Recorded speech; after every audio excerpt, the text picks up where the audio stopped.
ശബരിമല സ്വർണ്ണമോഷണ കേസിൽ ഡി മണിയുടെ കൂട്ടാളി ശ്രീകൃഷ്ണനെയും ഒരുമിച്ചിരുത്തി ചോദ്യം ചെയ്യാൻ SIT ഡിണ്ടിഗലിലെത്തിച്ചായിരിക്കും ചോദ്യം ചെയ്യൽ. നിലവിൽ ചെന്നൈയിലും ഡിണ്ടിഗലിലും വെച്ച് ഡി മണിയുടെയും ശ്രീകൃഷ്ണന്റെയും ചോദ്യം ചെയ്യൽ തുടരുകയാണ്. ശബരിമല സ്വർണ്ണമോഷണത്തിൽ ഇവരുടെ പങ്ക് സംബന്ധിച്ചാണ് SITയുടെ അന്വേഷണം. കഴിഞ്ഞ ദിവസമാണ് ചെന്നൈയിലെത്തിയ SITയുടെ പ്രത്യേക സ്ക്വാഡ് ഡി മണി എന്ന ബാലമുരുകനെ കണ്ടെത്തിയതും ചോദ്യം ചെയ്യൽ ആരംഭിച്ചതും.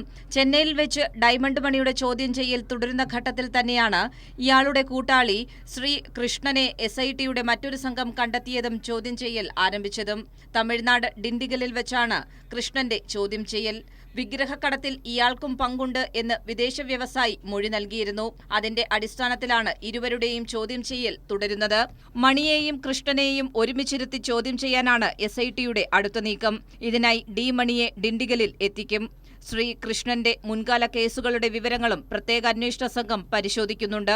ശബരിമല ഉൾപ്പെടുന്ന ക്ഷേത്രങ്ങളിൽ ഡി മണിക്ക് വേണ്ടി അനധികൃത ഇടപാടുകൾ നടത്തിയത് ശ്രീ കൃഷ്ണനാണെന്ന വിവരവും പ്രത്യേക അന്വേഷണ സംഘത്തിന് ലഭിച്ചിട്ടുണ്ട്. ചോദ്യം ചെയ്യലിലൂടെ ഇതിൽ വ്യക്തത വരുത്തുക കൂടിയാണ് പ്രത്യേക അന്വേഷണ സംഘത്തിന്റെ ലക്ഷ്യം. അതിനൊപ്പം തന്നെ ശബരിമലയിലെ സ്വർണ്ണമോഷണവുമായി ബന്ധപ്പെട്ട് ഇവർ ഏതെങ്കിലും തരത്തിലെ ഇടപെടൽ നടത്തിയിരുന്നോ എന്നതിലും ചോദ്യം ചെയ്യലിലൂടെ വ്യക്തത വരുത്താനാണ് SITയുടെ നീക്കം. അത്തരത്തിൽ നിർണായക വിവരങ്ങൾ ലഭിക്കുന്ന പശ്ചാത്തലത്തിൽ മാത്രമായിരിക്കും അറസ്റ്റ് ഉൾപ്പെടെയുള്ള നടപടികൾ ഉണ്ടാകുക.